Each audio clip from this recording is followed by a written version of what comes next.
On. A very good morning and welcome again to 5 days faculty development program on advanced mathematical techniques in engineering and technology organized by Department of Mathematics, Maharshi Dyanand University, Rohtak, sponsored by AICTE Atal Academy. Today we are entering in the seventh technical session of FDP. Our speaker, Professor Arni S.R. Srinivasa Rao from Augusta University, Augusta, USA, has joined. Good morning, sir. Good morning. Namaskar. Now I request Professor Rajiv Kumar, coordinator of FDP, on the board to welcome our eminent speaker, Professor Arni S.R. Srinivasa Rao. Over to you, sir. A very good morning to each and everyone on the board and to Professor Arni S. R. Srinivasa Rao from Augusta University, Augusta, USA. This is the third day of our faculty development program sponsored by Atal Academy, New Delhi, on the topic Advanced Mathematical Techniques in Engineering and Technology. In this program, I want to apprise the distinguished speaker that there are 200 participants across the country and they are from 26 states and UT of India, and the maximum participation is from Tamil Nadu, and then Telangana, and then Maharashtra and Haryana. So you see, this is a cross cultural, cross regional, cross inter universities, and the participants from are from various eminent premier institutions of India. Today we are in the third day. We have inauguration on the first day, and that was hosted by the AICT itself, and our worthy Vice Chancellor, Professor Rajbir Singh, was the chief guest for all the 14 FDP being inaugurated by AICT on the same day. So it was a nice time, and we are really feel proud that our university Vice Chancellor, Professor Rajbir Singh, was the chief guest, and Vice Chairman of the AICT was the guest of honor, and Mamtaji Agrawal, who is the advisor there, she has taken the inaugural session. So I'm really thankful to the AICT, my university authority, and all the participants, and yourself who are on the board for carrying out successfully this FDP. Sir, today we have 3 sessions. The first session is, of course, being chaired by and handled by yourself, Professor Arni S.R. Rao, and that will be on the topic Artificial Intelligence and Deep Learning. Second session will be taken care by Professor C.K. Jaggi from University of Delhi, Department of Operational Research, on the topic Exploring the Effect of Lead Time on Stochastic Inventory System.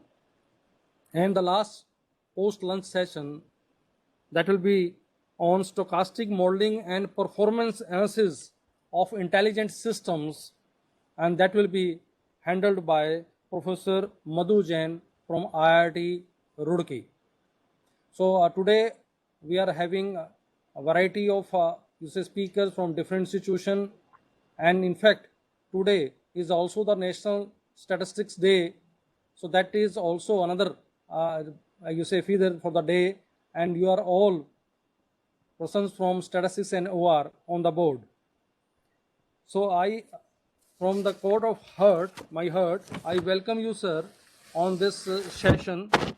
I want to apprise my participants who are on the board that Professor Arni S. Rao is presently a professor and director of Laboratory for Theory and Mathematical Modeling, Medical College of Georgia, Augusta, USA, and Prior to this, he held permanent faculty position in Indian Statistical Institute, Calcutta, until 2012.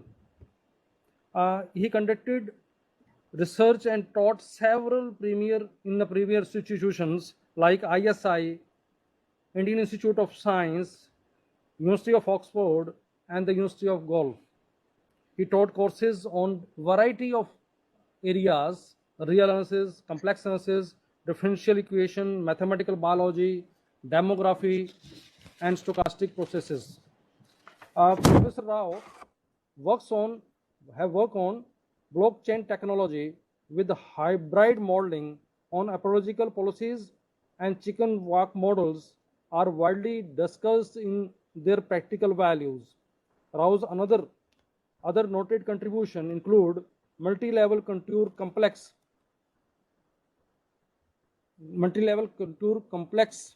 plane bundles, partition theorem in population, fundamental theorem in stationary population models, and artificial intelligence model for COVID-19 identification.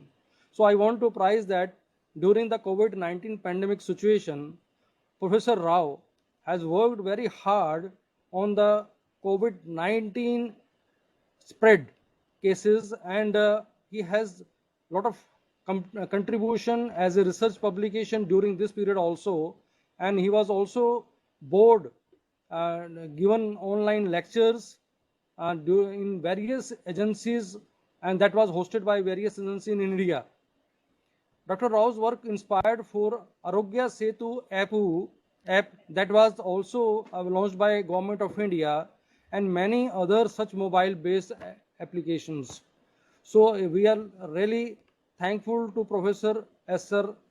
Srinivas Rao, who is sitting in his office at the late night at 12:30 p.m. in US time for us, taking a special permission from the authority to be in the office. So I really grateful to you and obliged that you sparing your valuable day and night time for us, for the speakers who are on the board. So I welcome you, sir, once again, and I also welcome the participants who have joined over here and all my colleagues and the organizing team member on this third day of this FDP. So welcome once again, Professor Rao. Now is over to you. Thank Okay. you. Thank you. Namaskar, Professor Kumar, and all the organizers, and my best wishes to all the participants. I'm really honored for such a nice introduction and to join in this particular workshop where all over India, several participants have come, as you explained. It is really good opportunity for me to interact with you all and share my thoughts on AI and deep learning. As Professor Kumar mentioned, I have been recently working on these two aspects. Of course, I'm basically a mathematician. I work on mathematical modeling and various other aspects of mathematics, various other branches of mathematics. But then this particular, I personally feel that the world of AI is very close to math because the computer itself is a mathematics and there is no uncertainty. That's what one of the fundamental things I have been promoting. And one of the things in recent years I have been really promoting is the machines called exact deep learning machines. That's a new machines I developed. So I would like to also explain those machines to our students, participants here.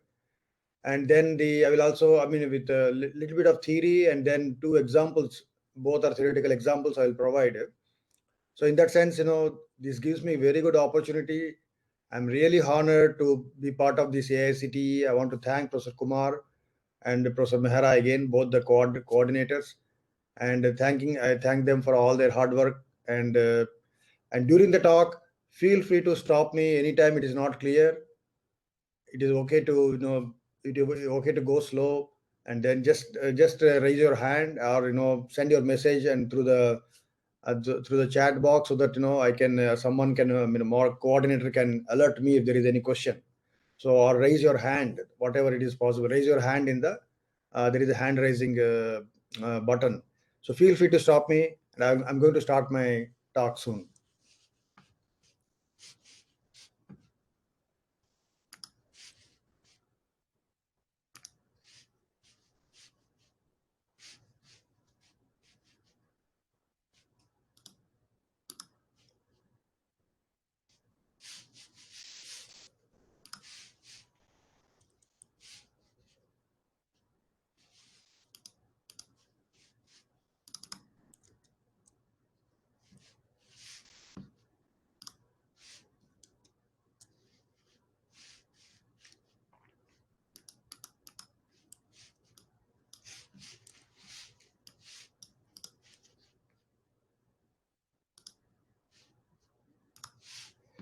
So is the screen? Can you all see the screen?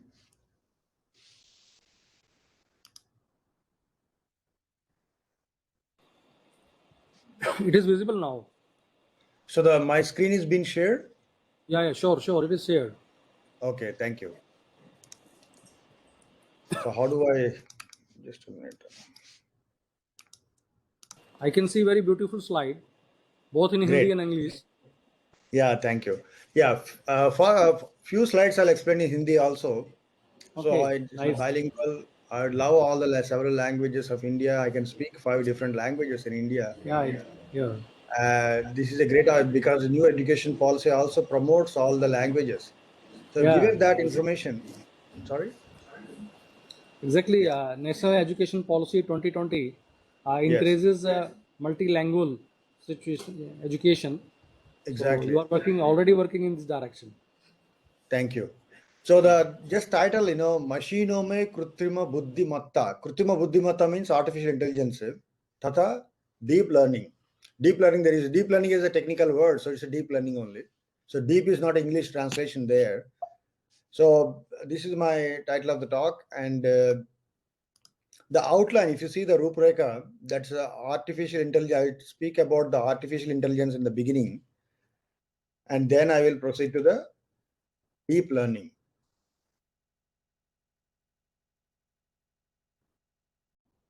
First, AI. Machino में कृत्रिम बुद्धिमत्ता. I mean, entire whole slides I will not be that bilingual. Only the beginning part will be there. So one of the fundamental contributions that I have done worldwide brought a new thought into the AI. That is incorporation of actual intelligence to the machines is impossible. That's why one of the major contributions I've done is mathematical argument logic, because as I mentioned in the beginning, computers are nothing but mathematics. They're not statistics, because we cannot afford to have uncertainty in the computations. And also the one of the main areas of one of the main basic sciences that attach to the AI world is math. All the instructions computer, whatever knowledge human have, that computers can have, and whatever knowledge humans won't have, that we cannot incorporate into the computers. Either we have to tell the computers that the machines, what all simulations they can do, what all the combinatorics they can do, even that instruction also given to has to be given by the human. So the one of the argument, that's what the one of the thing the last couple of years I have been promoting in various conferences, that incorporate, this is the original work. So I will explain the deep so because the true AI or actual AI is impossible to incorporate into the machines, the nearest possible thing, whatever is possible, is that which I coined is named as exact deep learning machines. So let us see what exactly that fundamental theorem that I stated and proved. Suppose an object can be described with a finite number of distinct attributes. As I mentioned in the beginning, just feel free to stop me anything not clear. because these all I came here to, because I really appreciate the hard work done by the MDU, and there I know I have been working with them for more than a year. I know how much effort they all put together. So these all just their hard work of MDU is to reach the science to larger number of people. So it's not just yeah, I don't get anything but just by finishing my talk. So I'll appreciate if you don't understand, this is a training program, and you all can do original work. It's not that only in the West can be done. No, everyone, every participant in the room, each and every participant can think originally on AI, can contribute original research from India on AI. India is very rich in mathematics. India anciently contributed several important landmarks in mathematics. A lot of computations have been done from India, like especially from the space research. Ancient mathematicians, ancient Indian thinkers computed the value of pi even 1300 years before the invention of telescope. So Aryabhatta first time gave the value of pi. That means computation has been India's one of the major contribution. Computation need not be through computers, but then very deep understanding. That's what the Satik Ganana, exact computation. They were the value of pi Aryabhatta given during the 5th century is fifth up to the fifth 5 decimal points is exactly same as what we are having the value of pi today. That is the first time Aryabhatta has given the value of pi. Even the square root of 2, its irrationality, all these things were there in the Sulabha Sutras in India. So the computation has been India's one of the one of the great strengths. And those computations were done with mathematical understanding of the space, or the solar things, the planetary movements. So that's what so we all can do original work being in India. So this is one of the that hence I would like to start with the major work here on deep learning. Suppose an object can be described within a finite number of distinct attributes. That's what I'm just reading the statement here. And then these attributes are not dynamic over the time. That means that the attributes don't change. If the object is defined in certain ways, the definition remains same. The definition of the object do not change over time. Then machines can be trained. Machines can be trained to detect this object with a probability 1. That means machines can be exactly trained for identifying these objects using that is what the central idea of the exact deep learning. So it's not about it is a related deep learning, but deep learning can have an uncertainty. But exact deep learning would not have uncertainty. We'll see that. So this is a central idea about the exact deep learning machines, which I actually phrased as an alternative for the AI. Because as I mentioned, realistically, implementation of AI to the machines is impossible.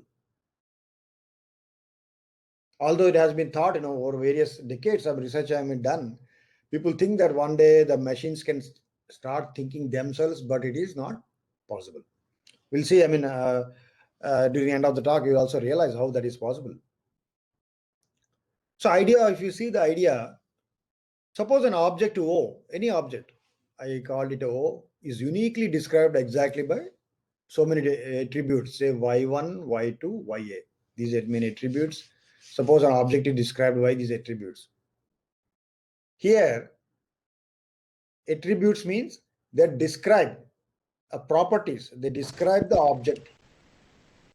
So exactly, that means an object O is described exactly by these many attributes. There is no fuzziness there.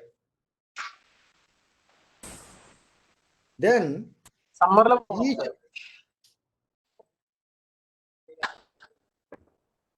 each of the yi attributes y1, y2, ya.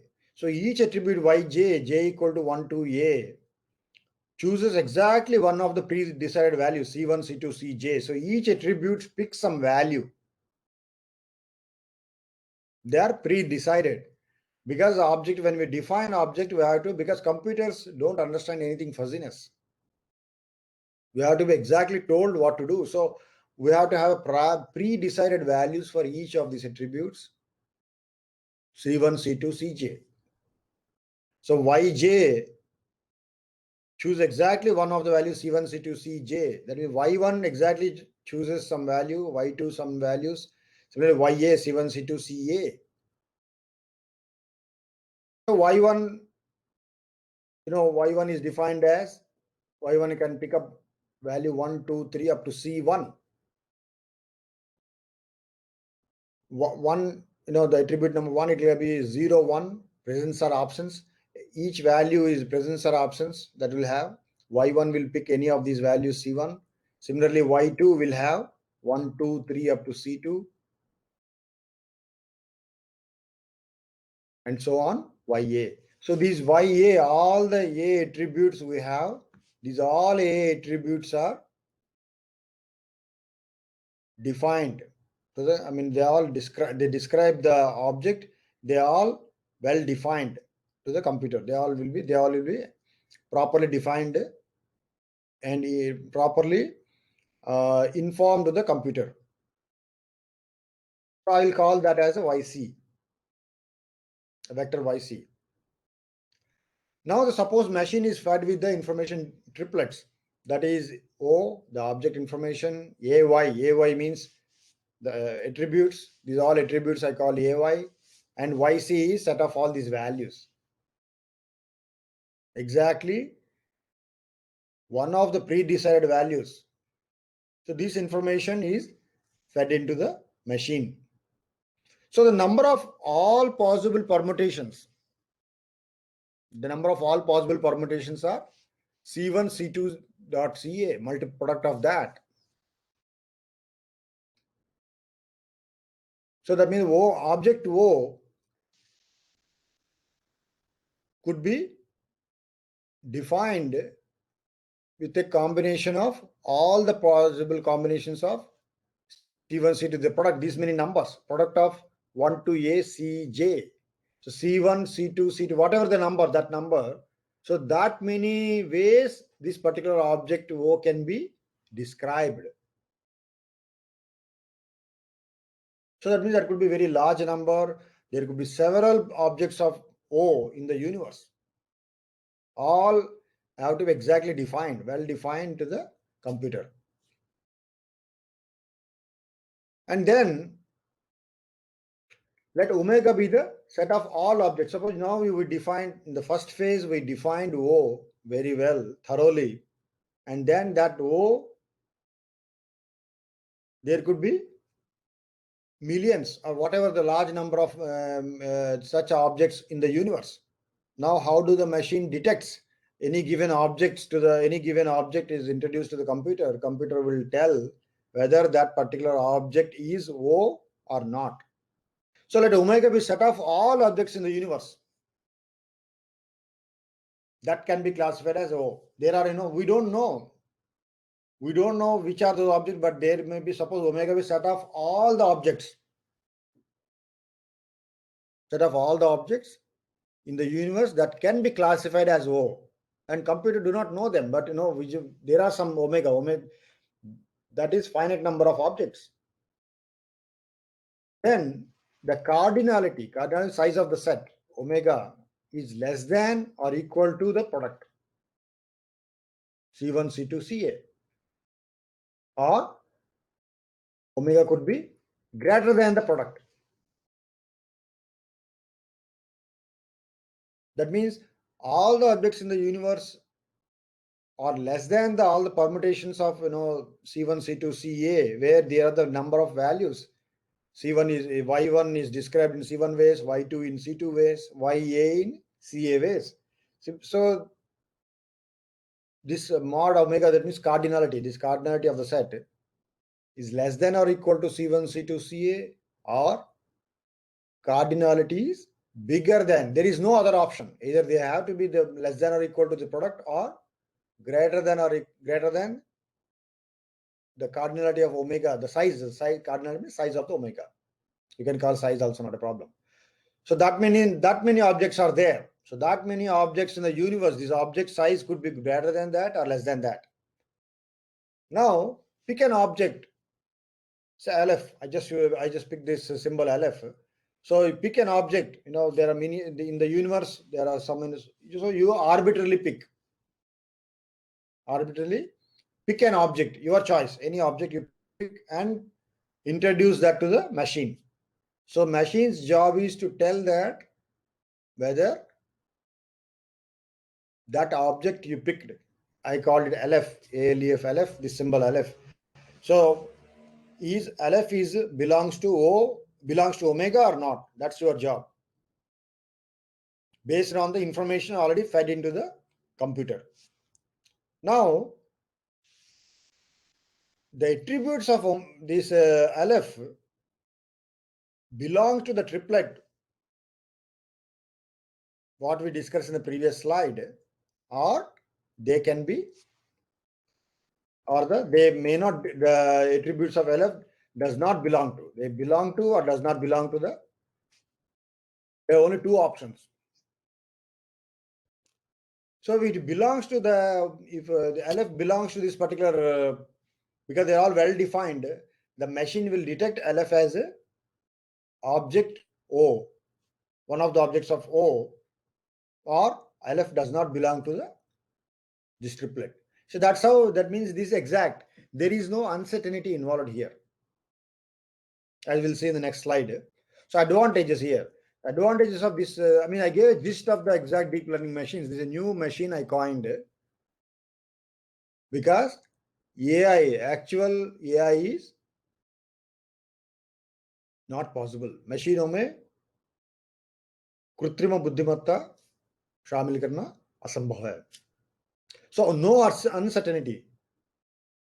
No uncertainty, कोई अनिश्चितता नहीं है. That means in this process of the identification of an object, there is no fuzziness, there is no uncertainty. If you well define, or if you defined very well all the properties, attributes of an object, a particular object O, and you know what all the properties of that object, similar kind of such objects are there, then exact deep learning machines can identify that object. Instead of that, if we don't know that, if you train a machine and if you don't know certain objects, all the objects properties, and then you leave it to the machine to identify, machine could not able to do it, may not able to do it, because there are certain objects O which belong to the omega, but the properties are not introduced to the computer. So that's why the exact deep learning machines means you need to know all the properties of the object, and then once you enter into that, this is the kind of logic I provided in the previous slide. It can be, and the object detection is done for sure. So there is no uncertainty. The advantages are that there is no uncertainty, and object detection is done for sure if the attributes are matched. And the attributes are not matched, we are sure that the computer can tell, the machine can tell that this object do not belong to the set omega. So we can get the results precisely or accurately without any uncertainty. That's the main advantage of the exact deep learning machines. And we'll discuss, see two examples. First example, I will explain on the COVID example. So this is the first article across the world that I published, even when there are only 5 cases were there in the US in February 2020. So you see the dates here. So this is the first article anywhere in the world that argued that AI can be used to identify COVID cases. Only that time, when end of January 2020, that is almost 20 months back, when there were, usually I build mathematical models for any epidemic. That's what I have been doing.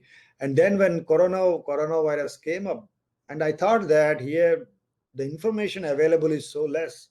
Only very few countries in January 2020 they have any symptoms. They have any they have some cases of coronavirus, and no other country in the world, in the US or Europe, there were not many cases or not even single cases. So when this article published, only 5 cases were there in the US, and maybe 2 cases were in India in January 2020.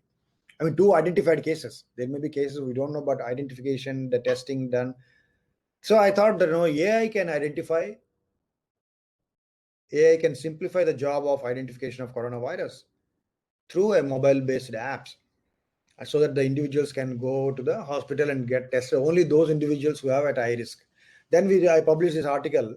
How it works, let us see. So the first phase, we collect the data, collect the travel history of all the individuals. There's the COVID identification model, which actually inspired worldwide many articles, many hospitals, many governments. They consulted me, airlines industries. So this first model that demonstrated the successful application of AI actually inspired for worldwide many mobile-based apps. In the first phase, the data on COVID, the travel history of individuals have been collected. At the first phase, the travel history of all the individuals are collected, and in the second phase, the symptoms and the travel history all through mobile phones they're collected, and in the second phase, the data points that are collected through mobile phone are processed through AI framework, that is at the back end. So back end in the hospitals, they process the data collected through the mobile phones in a city, in a quarantine, as you see the title. And then as soon as I developed the model, I asked my colleague who is a clinician whether he can collaborate with this work. Then he agreed to look at the clinical side of the model, and then we both together published it. So at the back end, this we wanted to install at the hospital at the time. So in the hospital, they know in an area, people are quarantined, everyone can enter the data from their mobile phone. And based on the signs and symptoms and the travel history, the hospitals will send an alert to them saying that you have a high risk of corona and you need to come. Not that every individual have to worry, they don't have to worry all the individuals, they don't have to queue up in the hospital. So this particular model can save the time for the patients and for unnecessary rush at the hospital, because hospital already at the back end, they process the data and send an alert to the patients potential and this thing.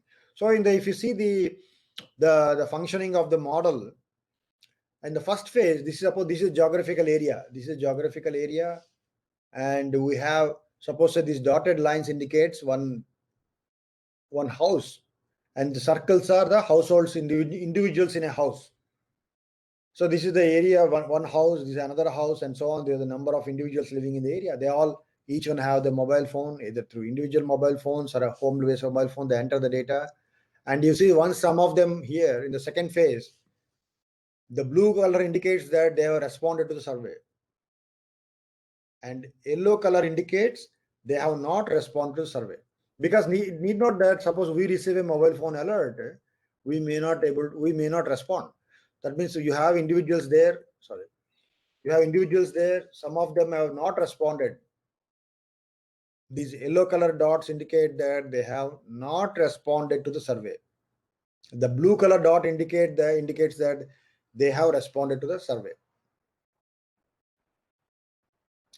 Similarly, those who among the individuals who responded to the survey, they will receive an alert from the hospital saying that you are not at risk or you are at risk. So those who are at risk, they will be given some identification barcode or something, some identification mark, so that they can take that alert, mobile phone alert, to the hospital, so that there is no duplicacy. Duplicacy can be avoided. So that's another advantage. It can reduce the rush. And it can actually avoid the duplicacies, and then it can match properly whether the respondent has arrived at the hospital or somebody responding, somebody actually arriving in the hospital. That cannot happen here. So exactly hospitals can match the data. So here, suppose some of the yellow dots also, you see that here they have a red mark. That means this model can identify individuals who have responded. Non-responded individuals, if they are positive, we cannot help them. Because if they are not respond to the mobile-based survey, there is no other way that we know their travel history. Because during the quarantine, they don't travel, they don't go out, they don't come outside their home. No one knows their symptoms unless they respond, they choose to respond. So that's one of the disadvantages. So as I mentioned, the blue dots indicate this how the total phase, total phase of the model works. First phase, you identify the region which are under quarantine, and blue color dot indicate they responded, yellow not responded. So some of the blue are having a red color, that means they are identified as a possible corona case, coronavirus COVID-19. Some of the yellow also have, some of the yellow also could have positive rate. I mean, I could have a high risk of having COVID. So they need to go to the hospital. And those who are yellow dots with red and yellow, they cannot be identified. So that's why there is some chance factors involved here. So we also proved a theorem there in that article. There is a theorem there. I'll quickly go through the statement and then quick proof. And because we need to, for each, as I mentioned in the beginning, AI is very close to the math world, because exactness, computer means we can't afford to machines to do mistakes or machines to have uncertainty. So suppose there are n individuals in a region, the probability that n1 cases identified through a machine, through the AI framework, small n1, and there are small n individuals responded, that means the probability that so many cases are identified is n1 multiplied by n square. If capital N number of individuals are there in region, small n are number of individuals responded, and these are individuals who are identified. So what is the probability that the number of identification of the individual in a COVID? That's what the idea. So idea of that's the statement. That's the statement. N1 multiplied by n square. And the proof, if you see the proof of this particular statement, what we did was, we divided small n, small m are the individuals in a region who are responded, non-responded. Because total size is capital N equal to small n plus small m. Small n is the number of individuals who have responded. Small m are individuals who have not responded. Sorry. So then the U be the individual set of individual responded for survey, V be the set of individual not responded. Once we mark them, then U1 be the individuals who responded part of the total individuals. Individuals responded, and then these are identified. Among the respondents only, whatever respondents are there, among U only we can capture. Among V, we cannot help them. We cannot help any of them to, if they have really coronavirus, we cannot identify them because they have not responded. So U1, those who are responded, they can be only identified, which are part of subset of U. So there are two events involved. One, first E1 and E. E1 means so many cases are responded, and E means N are responded and they are identified. So N1 out of N are responded and identified, and so many have responded, because all the respondents need not to have coronavirus. So E is an event of response, and E1 is an event of identification. So two events are happening here. One is an event of identification, another is event of response. Two events are there, only two events, no more events are there. So this is the conditional probability that N1 cases are identified through, out of N small n cases are nothing but N1 multiplied by N square. That's identified. So this AI model also gives some sort of some value of probability, that what is the chance that a respondent individual will be having a potential to have COVID-19. So the AI model is implemented, and then the probability of identification also been proved in that article. As I mentioned, this is the first article across the world in 2020 February that published, and then it received worldwide attention, including the Fast company, which actually which describes or which gives a review on this worldwide technologies, they also mentioned this particular article in their magazine. And then after that, the India's leading news article. I mean, I'm not describing all the articles, all the worldwide news.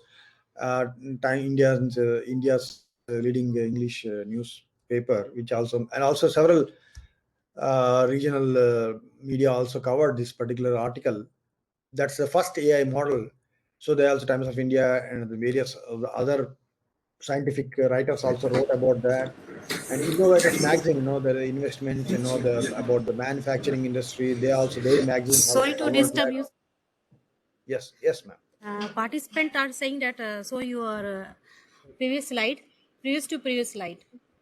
They are asking something in chat box. Sure. Yes, ma'am. What is the Thank you, sir. question? There is no question. They only just asking show your slide. Oh, slide. Okay, sure. You want me to stop here? Yeah. Okay. Yeah.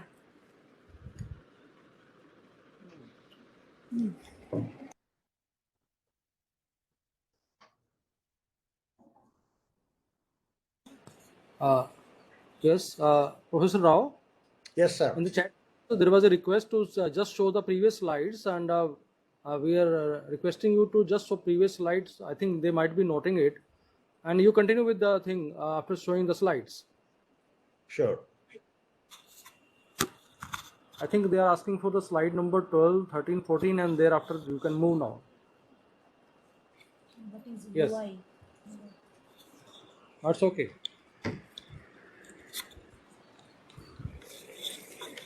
And they are also asking what is UI? U1, sorry, U1. Yeah, that's a good question. U is the individuals responded, and U1 is the identified among the respondents.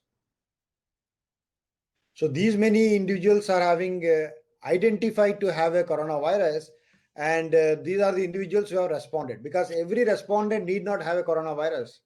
The U1 is the set of all individuals who are identified by the AI model for having a coronavirus, that AI model will identify them as having a high risk of coronavirus, so that they can come to the hospital for testing. That's a U1. U is a number of respondents.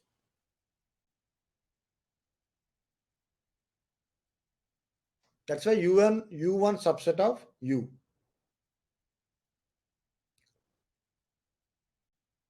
And this entire thing in the article I mentioned, that's there. They can download anytime after the talk and see the proof, complete proof. That's why there are two events. One is respond. So when the quarantine in a region, let us take a Delhi region, people all sitting in home, they all respond to the mobile phone. So first event occurring is response. So first event occurring E. Then E1 is among the respondents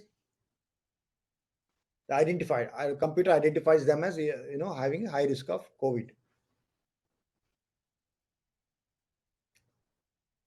Then the conditional probability can be obtained.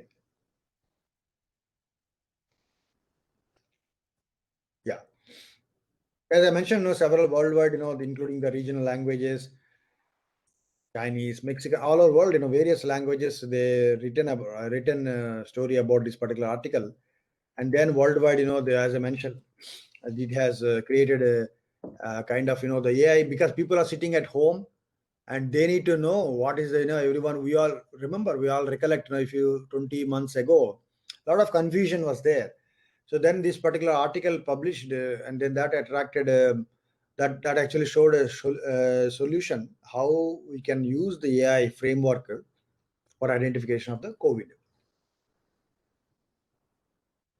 So second example, I would like to also, there's also on the deep learning. First you saw the AI, now on the deep learning. So treatment decision making. This is another article. So this article, I would like to base it on another article with myself and Mike Diamond. So this we try to help the women who are attending the clinics who have infertility problem.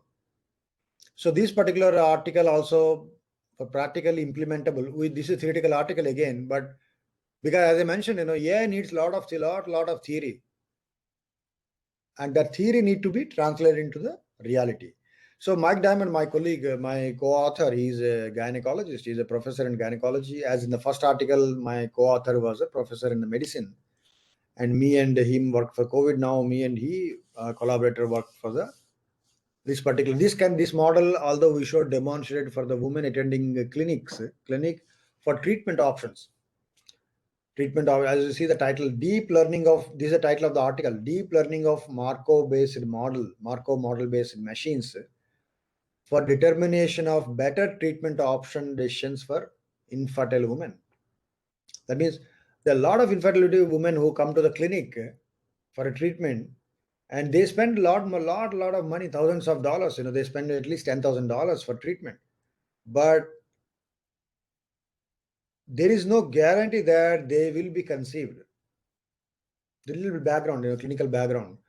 So we thought that to save money for them, because insurance is not covered through infertility is not covered through insurance. It's not disease like cancer or other things, the insurance can cover, but infertility is not covered, so they have to pay from their pocket.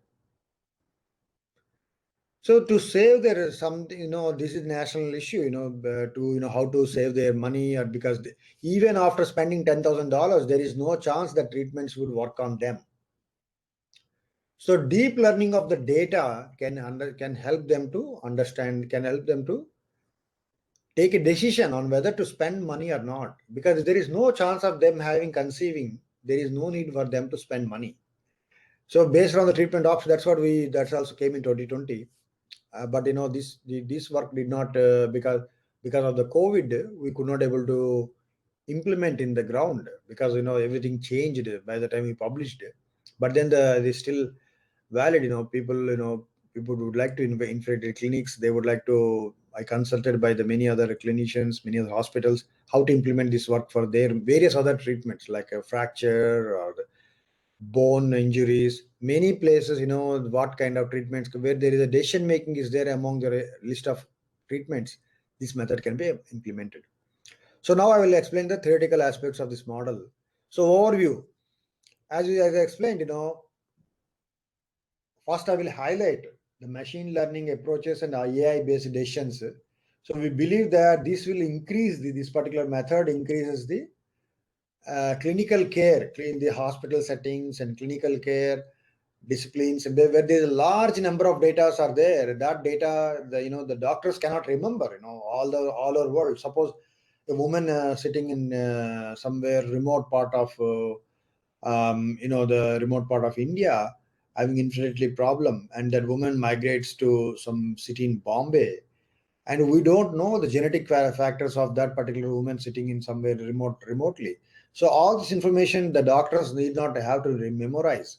That computer can solve that. In that the computer can be fed with all the information, very minute data, and the possibility of reaching good treatment increases with implementation of this particular method.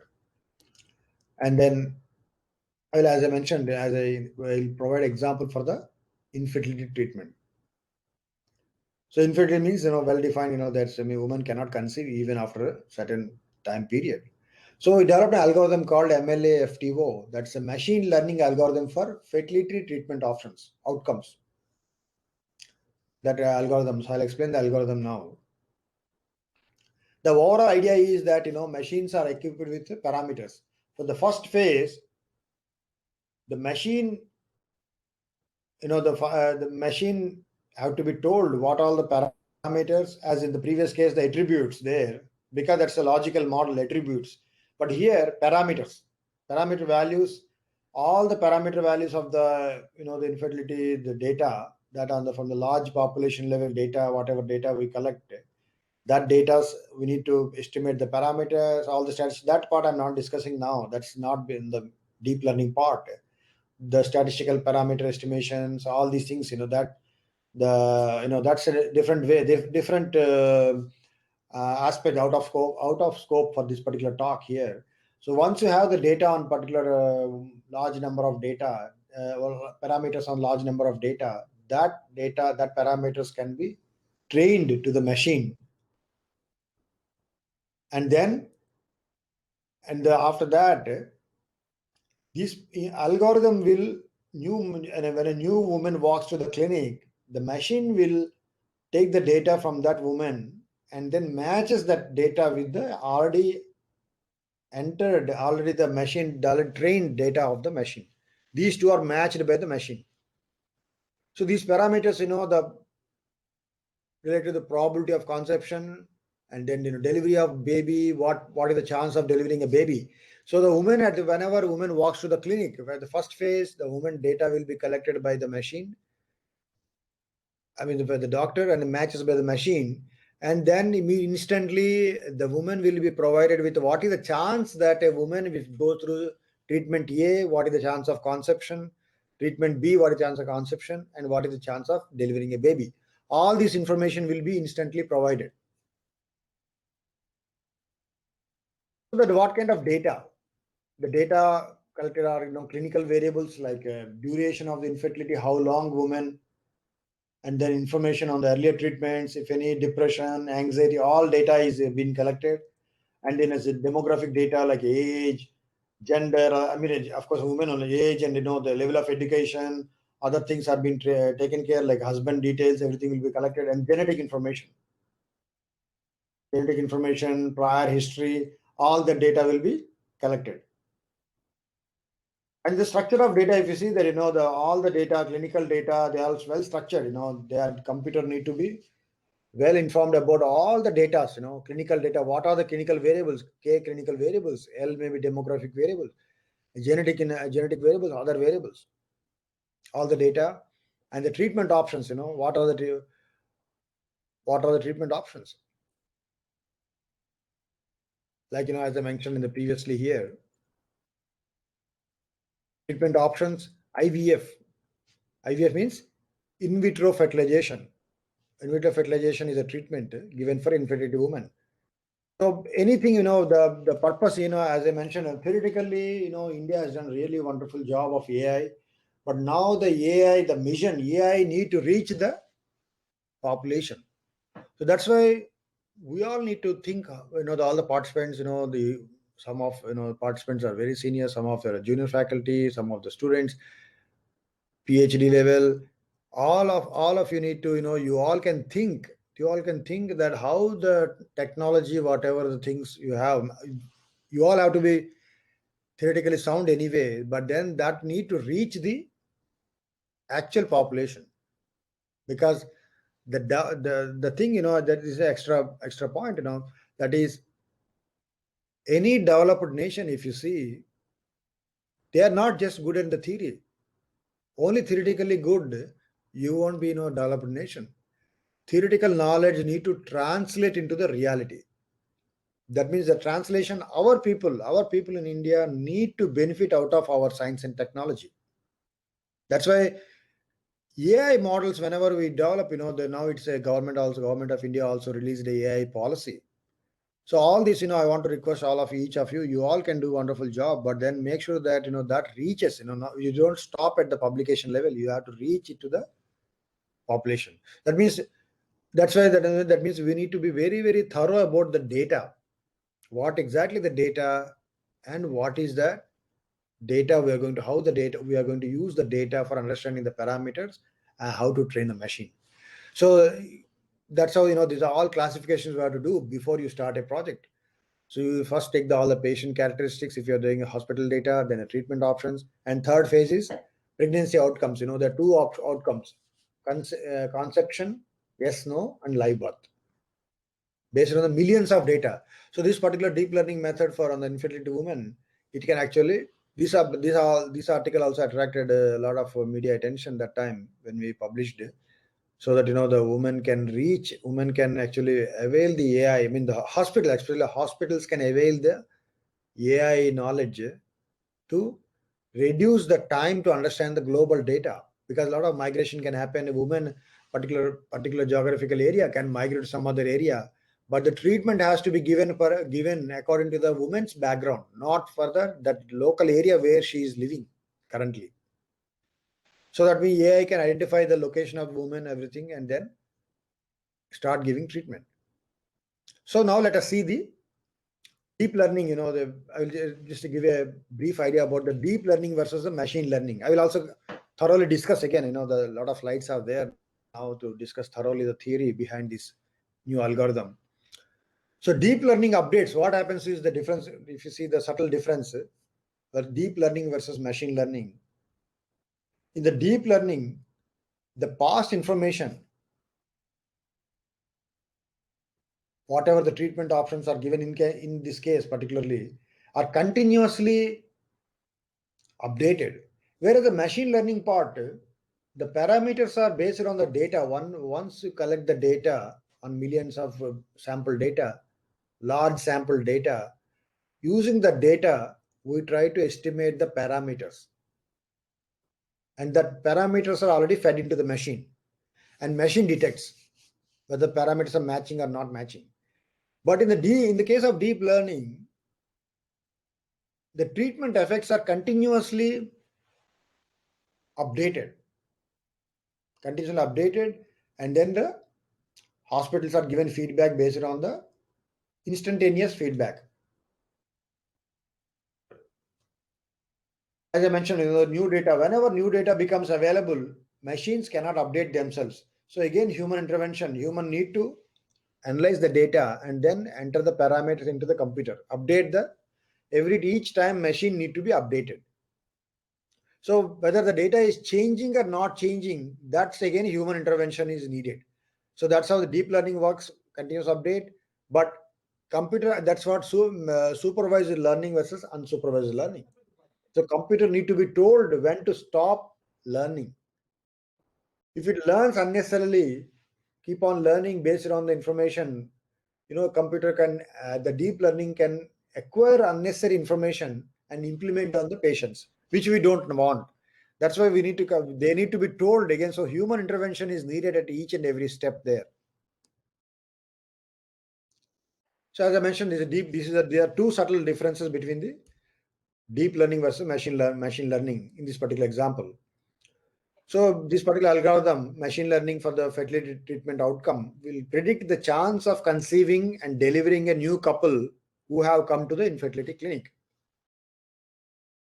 And then this would be able to compute probabilities of all the combinations of patients, based on the worldwide data. It can compute the probability of conception based on the woman, various characteristics you saw in the data. So any woman walks to the clinic, if that matches with that particular characteristic, the machine can tell that woman that using the doctors who are using the machines can tell the woman that what is her chance of getting a pregnancy based on her characteristics. So this way, the machines simplify the job of doctors, by analyzing the worldwide data, millions of data, and then choose so that a woman can choose a right treatment. So right treatment options can be chosen by the woman. So this is the background. So far I discussed all the clinical aspects of the clinical and then the machine learning verbally. Now let us see the technicalities. How this algorithm works. Suppose X C star, there are C, D, G, there are four. You saw that four kind of data: clinical data, demographic data, genomic data. C stand for clinical data, D for demographic, G for genomic, O for other data. Any other data which are not covered in these three. So let X be the probability that infertile woman with characteristic star. That means general characteristic. Any star asterisk could be anything. So the probability that infertile women with particular characteristic such that the star asterisk equal to 1, 2, 3 multiplied by KLMN. That means C star has a K options, D has a L options, as you saw in the table. Genomic has M number of genomic variables, N number of other variables. So the product of that star, the characteristics will be 1, 2, 3 KLMN. And then each of the characteristics will have ith ovulation induction. That means ovulation induction means, the OI stands for the treatment. Each woman come to the clinic and as they have a cycle. They have a cycle to follow, and then the treatments are given. IVF, in vitro fertilization. The treatment, either they have to go through ovulation induction or IVF. Suppose that two treatment options are there. Which treatment option to go based on these characteristics? That's the question. So these are all information. First of all, we need to compute the probability that is done outside the machine. You done worldwide data you collect, compute the probabilities of conception. I'll also discuss how to compute that, and then enter the data. So all such probabilities of all these combinations are computed prior to implementation of the algorithm. So we compute that what is the maximum probability across the maximum probability of conception, conceived or delivered. What is the first maximum conception of each of the maximum chance of conceiving, maximum chance of delivery? Two things. So maximum of all the characteristics are computed at first phase, and then among them maximum of the I1, 1, 2, 3 P. That means each woman, number of women and number of characteristics computed. That means maximum of that, and similarly first maximum among the women and then maximum characteristics, both are computed. So at the first phase, maximum of the characteristics first computed, then maximum of the among all the characteristics, maximum among all the women, and in the second phase, maximum among all the women and then maximum of the characteristics are computed for the conceiving and delivering the baby. And then once that part is done, once the maximum probabilities are computed, because once the probability of conception means total number of deliveries divided by the total sample size. That all the basics, the basic computation of probability. You all know that probability is defined as the favorable number of cases by total number of cases. So how many women have delivered or how many women conceived by total number of women in the sample study. That's how we compute the probabilities, and then over various values of by all the characteristics.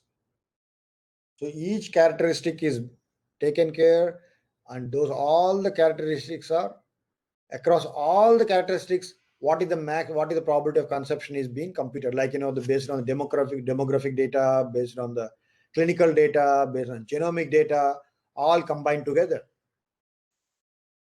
and then this machine learning capability of the machine will match all the combinations and then decide that which is the maximum, under what combination of the characteristics of a woman they will have highest probability of conception. So based on genomic characteristics, based on clinical, the computer will decide. So some women will have a higher chance of conception, some women will have a lower chance of conception. So machine will simplify the clinic and suggest that.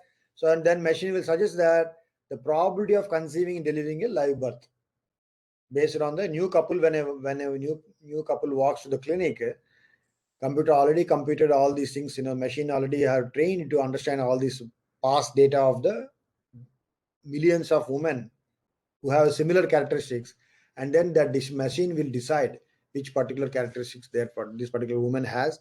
That has the already background data. Machine already has the background data that matches.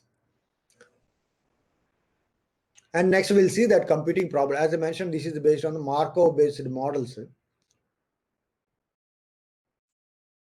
So let us see how we compute probability of conception. This is just a background. That's the overview of the algorithm. In particular things, if you go, in particular of the computation of the probabilities. First is, two treatment options are there. That is ovulation induction method or IVF, in vitro fertilization. Suppose woman has given two options. In that article we described two options are there. So woman has to choose one of that option, either OI, that means OIE stands for ovulation induction. That's one kind of treatment. IVF is another kind of treatment. So which one to go? That's a decision making. Women can have to decision make based on her own characteristics. So let B1, the notation, now a little bit notation if you see that. Let B1 be the set of all infertile women with a background variables who will be OI1, means ovulation induction or in vitro fertilization for I equal to 1, 2, 3 P. We saw that. All the women. So set of all infertile women, B1 be set of all the infertile women with background characteristics. Then now this notation again, don't worry for notation. Just understand what exactly that notation doing. XB1 stands for the probability that transition happening. T stands for transition here. Transition means a status changing. A woman, when he under the treatment, she is currently infertile, and after the treatment, the woman becomes conceived. C stands for conception. So J to C, the transition happening. So this particular, the COVID situation, that's all mathematical there, exactness. But in this case, it's a chance, the probability. So these two are, that's why I chose these two examples for our students, participants there in the program, to see how in one situation the AI is using the mathematical framework. In another situation, the deep learning is using here, in this particular example, using the probabilistic environment. Because the cycle, I will also explain why the Markov chain comes into the picture here. See, if you just carefully see the notation here, X stands for probability, B1 stands for set of all the women, the probability, on the set of all the infertility women, and J stands for the state. That means before getting conceived, there could be, the infertile woman. State J stands for she is not yet conceived. So J to C means she conceives. J to this JC means J to C. That's our notation. It's a notation. Notation is nothing but a language. So XB1 JC, J to C took T time units. That's how you need to read. So probability of conceiving in T time units. That's what be the probability that a woman in state J, so many characteristics, with J, with all the characteristics of women, you saw that. Is conceived, C, with the two treatment options, either OI, ovulation induction, or IVF. For I equal to various treatment, various women, the probability that J to C occurred, J to C, the transition of J to C among P number of women, number of size, each woman is given option, is one of that. So that is how the transition, the transition of woman who is in the non-infertility to conceive in T time units. So it could be 6 months, women are on treatment for 6 months or 3 months or 2 months. How long a woman, it takes time to, how long a woman takes time from J to C, from infertility to conception. That probabilities are computed. And then the next page, you see that the first stage is conception, B for birth, live birth. Same probability, now a conception to birth. Because a woman conceive doesn't mean that giving a live birth. Because women conceive, after conception also, some women may not conceive, may not deliver a baby due to abortion. Many things could happen biologically. So clinically, this is what needed for doctors, because as a mathematician, I cannot just develop whatever I like it. No, we have to develop as a AI or deep learning or mathematician. We need to develop what is needed. What is needed at the end product is successful completion of the baby, delivery of the baby. That's a end product. So we need to deliver the whatever, we need to provide the products what is needed for the population. In this case, my collaborator, who is a clinician, who is a gynecologist, Mike Diamond. So Dr. Mike Diamond, so he is to, when he has the data and he has the, the clinics, or the women walk into his clinic, he cannot just say that I like this particular model, this model works well. No, model works well means what? Practically for him, the women need to get conceived based on which particular treatment, and then after conception, the women need to deliver a baby, live birth. That is what the end product. So that's why first probability says XB1 JC stands for conception, and then JB stands for probability of delivering a baby. This is the probability of a baby is being born to women based on the, so B1 among all the infertile women. This is the, so these two probabilities need to be computed. So the three basic three basic things. Now, I mean, if you have any questions, I'm going to more technicalities here. So I would like to hold for a few seconds, and if you have any questions here, feel free to ask me. So far in this example, now I will go more technicalities and more theoretical results based on the notation I introduced here, introduced so far in this story.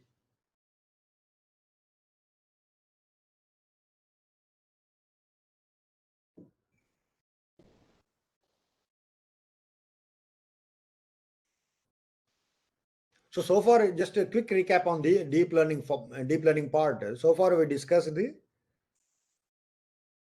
difference between how the deep learning works and machine learning works, and then we also saw that machine learning need to be updated whenever new data is given. Deep learning updates can be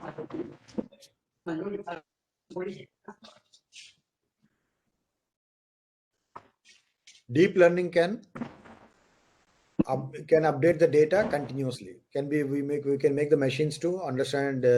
Machines can be trained such that machines can update themselves the data.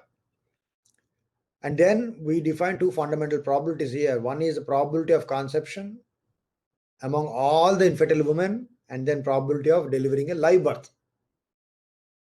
That's it. We're not done any complicated so far. Just so these two things. So these two probabilities are computed in prior if you are using machine learning, and these probabilities are computed continuously if you are using deep learning. That's it. That's the two things.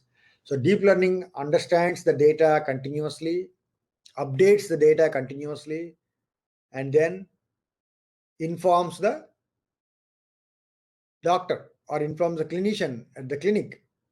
So a woman walks to the clinic, that information is recorded at the upfront. That information is instantly matched with the computer data, machine data, and machine can tell the doctor or a gynecologist in this case what is the chance that a woman will have to conceive. What is the chance that a woman with particular data, you saw the data, three kinds of data, the what's called clinical data, demographic data, and genomic data, and all other data which is not covered. All that kind of data, woman walks to the clinic, the information that computer matches them and then suggests a treatment. What is the best treatment option for her based on all the characteristics. So the gynecologist, the job is simplified by understanding the worldwide data, because just to have the opinion of the gynecologist is influenced here by the machine. And two fundamental probabilities. So next I will explain you see that first part, the XIB1, how do we compute? So far I said the probability is computed. I never showed the formula how to compute. So these are how the probabilities are computed. XIB1 JCT, that means probability of transition from, for an ith, the particular, for a treatment option, given a ith treatment option, J to C, what is the chance at T time units is computed as integral WIT J to C with the treatment I you integrate with respect to S. S is set of all infertile women. Similarly, the total women, this is the total women who are trans. So the integral, this indicates that total number of women who are transition occurred, and this is the total number of women in the sample. So how many women transition occurred divided by the how many women in the study. So that, as I mentioned, where this indicates the transition J2 with women in the state J. That means J, in a sense, here prior to becoming conceived in the woman in the third cycle or fourth cycle, all these things are I denote as J. That means that still she is not yet conceived. All the states of J are not conceived, like second week, third week, and so on. Each week, woman visits the clinic. So J on the ith treatment conceives in the T time steps. So T time steps, as I mentioned. So this probability is computed as number of women with the transitions divided by the. So discretely, this integral becomes summation, nothing but a summation. Number of women with the transitions by total number of women. Similarly, if you see that this Wij, means I stands for year, the treatment option, J stands for the state. So how many women with infertile women in the state J who are on the treatment, and then sum of all the women who have conceived. J to C stands for conceived. Total number of women who are conceived. That's how this particular probability is computed. And then the total number of women who are at the stage J. That means this is just a description. This is a description of the each term in the formula. So three basic computation probabilities are computed. The one is the infertility state to conception state, and then infertility state to live birth state. B stands for live birth, and then C to B. That means infertility to birth, infertility to conception, and conception to birth. Three probabilities. First probability is first formula in the previous page. So this is about infertility stage. Woman walks to the clinic. J stands for infertility stage. Woman walks to the clinic. What is the chance of getting conception? And second probability is conception, infertility to live birth.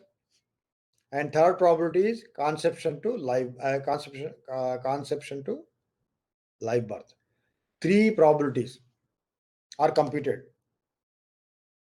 based on the worldwide data. Same. I'm not describing these two formulas. These same as explained in the previous case. All this description also valid. Only thing is changing here. See, I to T, Ij here. So you'll have JB. So that's Ij, total number of women, and J to B, that transition occurring. And sorry, third one is C to B. That's only changing treatment I, conception. Because such detailed computations are needed so that women can benefit out of the options. So this particular method, by computing these three probabilities, any woman across the world, who walks to the clinic, if the same software is installed in all the gynecology machines, either it could be app or either it could be through the machines, through the clinic, they don't have to know all over world. That information, the deep learning machine can deep learning technology, deep learning algorithm can update the data all over the world, and then it keeps on, like antivirus software. In the computer you have every time you get a new virus, get updates in a similar way. So here, anywhere a conception, anywhere particular treatment, two kind of treatments are there. Ovulation induction method or versus the IVF, in vitro fertilization. The deep learning machine can update. If it is a machine learning, manually we need to update that. In deep learning also, the computation has to be done Machine need to be told what to be done. So three basic computations are done. And then the transition probability. So the transition probability is using these I denote the matrix, the transition probability. Transition probability means the transition, the word itself indicates transition from one state to other state. So one state, other state. So I'm not discussing all the stochastic things here, probabilistic things, because we are discussing the understanding the machine learning part or deep learning part or AI part. That's the focus of this particular lecture. So the transition probabilities are all computed. So all possibilities. So you have three states, J, set of all J. You have the previous woman, you saw the infertility states of infertility. It could be first trimester, first week, second week, third week of treatment. And then as soon as the woman conceives, she becomes here transitions, from women who are in infertility, woman conceives. As soon as conceived woman delivers, the woman go to the state. So J to J, that means woman who is remaining even after treatment, woman could be in the J to J. That means this particular matrix, this is a matrix. It has rows and columns. So J to J stands for the woman already remained infertility, because all women, as I mentioned in the beginning, all women need not conceive even after treatment. So some women remained infertile. So J to J. J to C stands for probability, transition from J to C. J to B means probability of women, infertile women conceived, delivered baby, conceived baby. Similarly, conceived to, this probability is conceived to J. This is 0, because woman would not go back. Similarly, C to C, the woman conceived remain conceived for some time until the baby delivery, or maybe she may be infertility, she may be again aborted. So that means woman is no more. If C to C, what is the probability of remain conceived, and the same woman go to the baby delivery? Probability of transition from conception to baby delivery. Similarly, B to J, after baby delivery, this is naturally 0. Similarly, once a live birth occurred, again there is no cause, so this will also become 0. Again, remaining live birth, probably it's an absorption state. In a stochastic language, it's called absorbing state. So this transition matrix can be formulated once all the computations are done. So here you see that here the sum of these two are x of the probability J to J remaining and J to C is 1, because a directly infertile woman cannot jump to B. That's why this is 0. Infertility woman has to go through. So that's why the Markov chain here, as I mentioned, the three states J to C, C to B. So J to C can occur, C to B can occur, but if already woman is conceived, the prior information is not utilized. That's why the Markovian property, the machines are Markovian machines here. So delivering a baby born, it depends only on the conception and does not depend on the infertility, status of infertility. That's the reason we are using Markov machines. So sum of these two, this plus this is 1. This is stochastic matrix. Stochastic matrix means if the sum of the row sums are 1, then it's stochastic matrix. Similarly, you see here, the second part, CC, this conception, and CB, this is equal to 1, this is 0. And third part, as I explained, this is equal to 1, because once a baby delivery, that's it, the woman cannot go back to these situations. She might go to the next delivery, that's a different issue, but that particular baby born, she remains in the same state, baby delivered. So absorbing state. This is in stochastic language, absorbing state, but that terminology, all that you don't have to worry at this moment, because this particular talk is about implementation of the deep learning, how the deep learning is occurring here, what is that computer learning step by step, and how the learned information is utilized for the decision making. Because a large number of data, imagine that millions of women are having suppose infertility in the world, and then that data, just by training the machine, millions of data, a new woman who comes to the clinic can be benefited.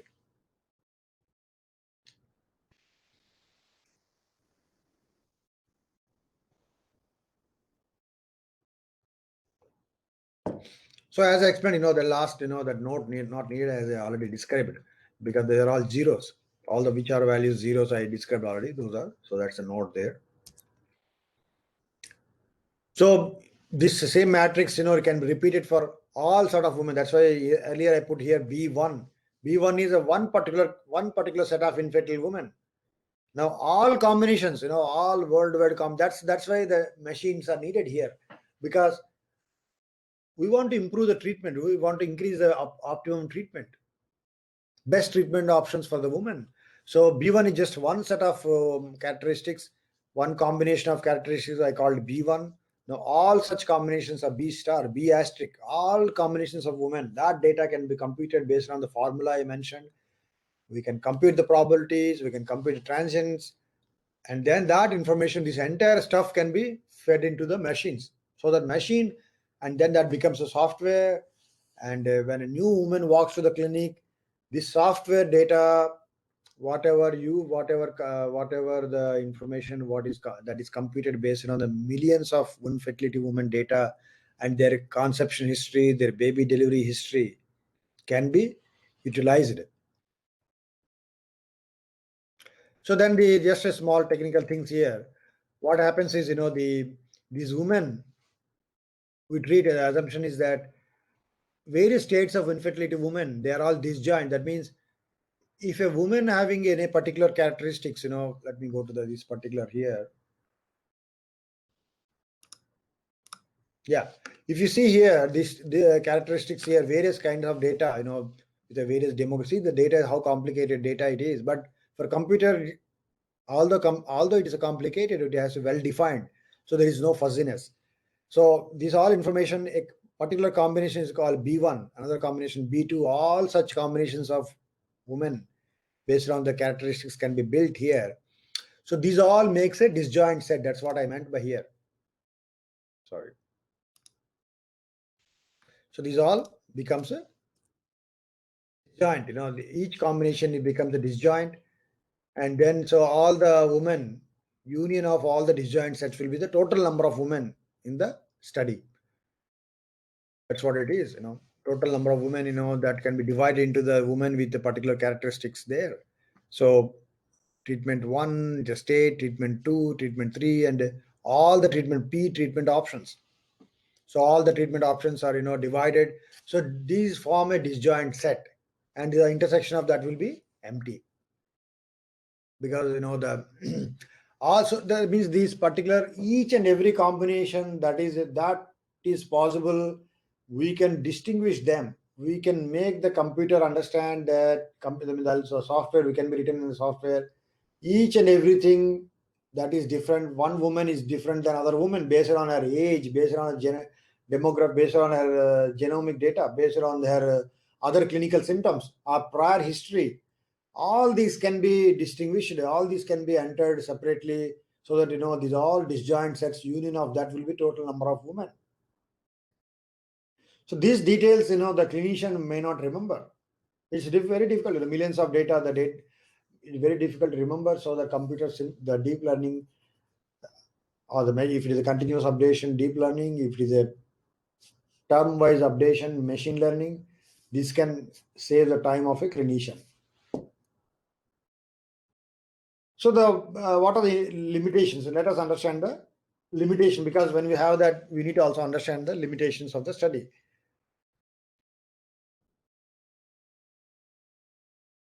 Because the transition probability is computed based on a certain design, once you collect the data,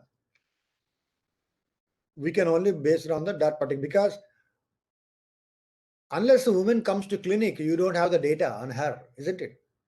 That's the limitation. Machine, see the probability, there is no confusion. Computation of probability is exact. I mean, you are able to compute everything whatever way you need it, whatever way you are defining very well. Everything is well defined. But the data on women all over the world, infertility women, unless a woman chooses to come to clinic, we don't have a data on them. That's our limitation. So whatever we are doing based on the sample we collected, not on the total whole population. So then that these are the when the sizes changes, the sample data do not consider any changes in the population. Any infertility women do not follow all this genomic data. A woman's suppose one particular woman whose genome data does not match with the clinical data already in the computer, the machine learning algorithm will fail there. And then the when machines this particular transition matrix are not updated. If they are not updated, then machine learning algorithm, although algorithm is powerful, but it is not updated, the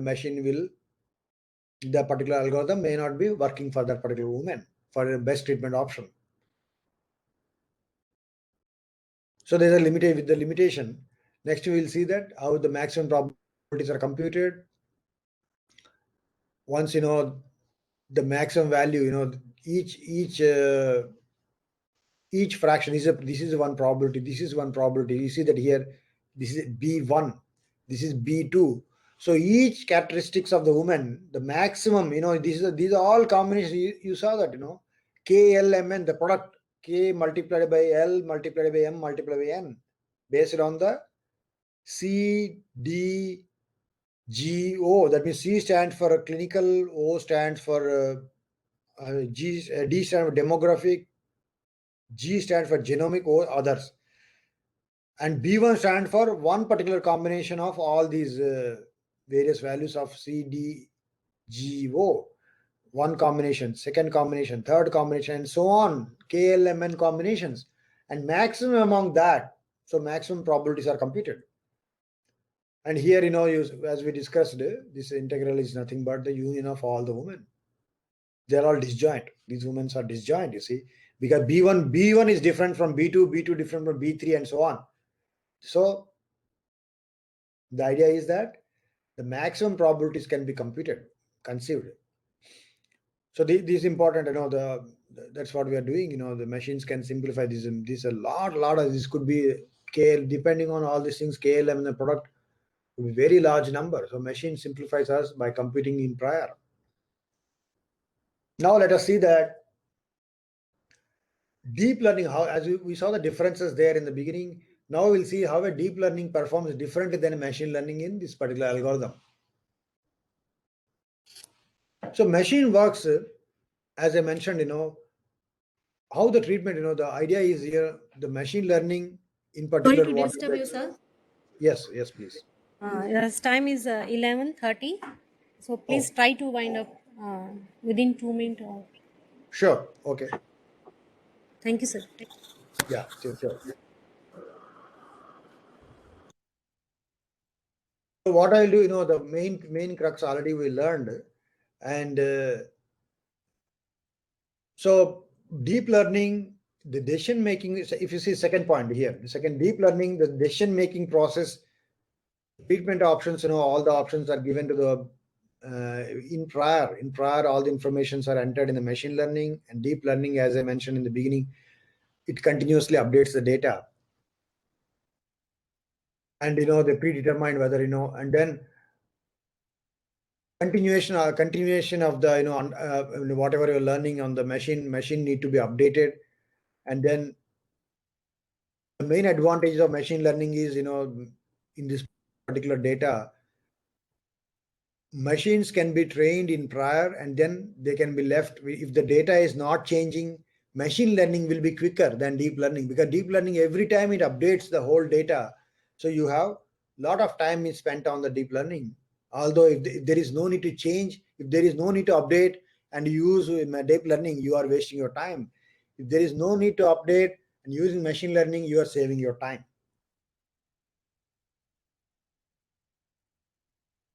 And then that's what verbally what I explained, that's there. And I'm skipping again the slide there, as we have running out of time. So at the end, I will not go three theorems are there. So these theorems I'm skipping.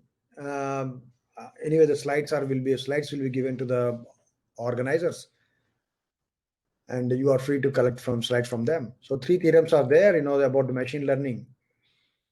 One is about the machine learning, another is about the second theorem. Second theorem, I proved inequality.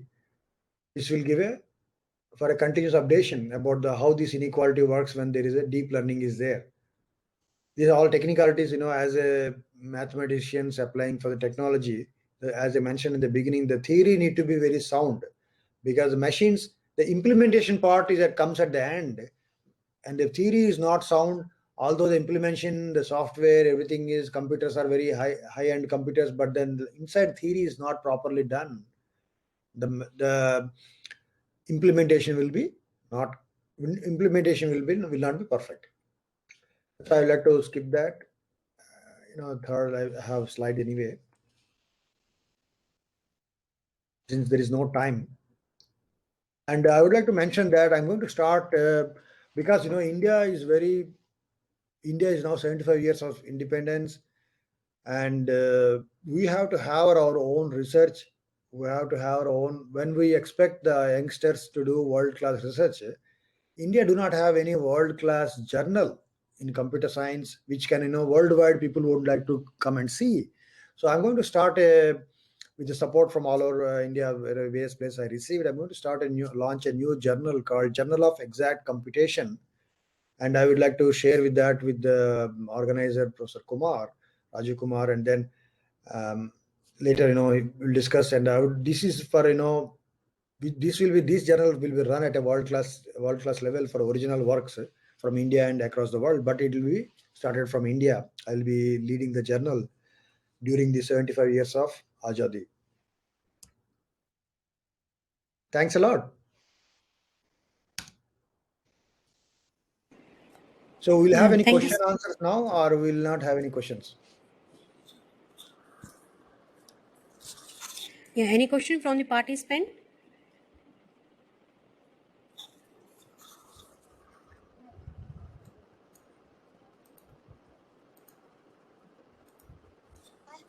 Just one request, if we can get the slides of this presentation and email ID, contact details of the speaker, that would be nice of you. Yeah, we will provide you all the information, also PPT and recording of this session. And will you also share the contact details of the speaker? Yes, yes, sure. Thank you, ma'am. Okay. So, sir, participants are writing this lecture is very excellent session, interesting, and there are so many comments are there. Nice presentation, very well explained. So, thank you so much, sir. Thank you, Dr. On Reddy. the Yeah, can I welcome, also sir. have the comments, please? How do I get the comments? Is this We will share you all the chat box comments for you Sure. through the mail. So I will share. Yeah. And, Thank you, Dr. Reddy. Thank you, Professor Kumar. with your permission, you will share your contact number and email ID to the participant. So this is a wonderful session, sir. I think seeing through the chat box and myself, it is a really very interactive session, and well explained the all thing related to this machine learning and deep learning, and of course the concept of AI also, how to use to this in pandemic situation and other fertility models. Oh, am I still sharing, or my sharing is done? Currently, am I sharing my screen? I don't understand. Is Thank my you for joining from screen there still and under sharing sharing your or valuable not? time. Thank you so much. No, sir. I'm audible? It's not sharing. No. Okay. Okay. Your voice is not clear, sir. That's what now. Okay. Thank you, sir. Thank you. Thank you. Namaskar. So you now can have a sleep, sir. Sorry? Thanks for joining and the late night there. And you can have rest now. Thanks a lot. Thank you. So You all should I have a say good wonderful night? workshop. Thank you.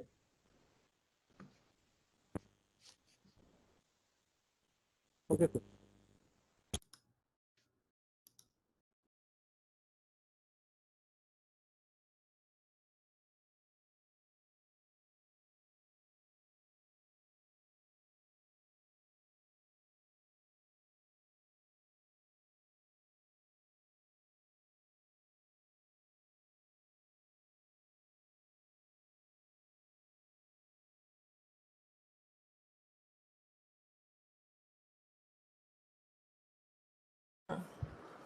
Okay. So you have to join exact at 11:15. So we will meet up at 11:15. So in Ma'am, is between it 12:15 or 11:55. okay? Yes.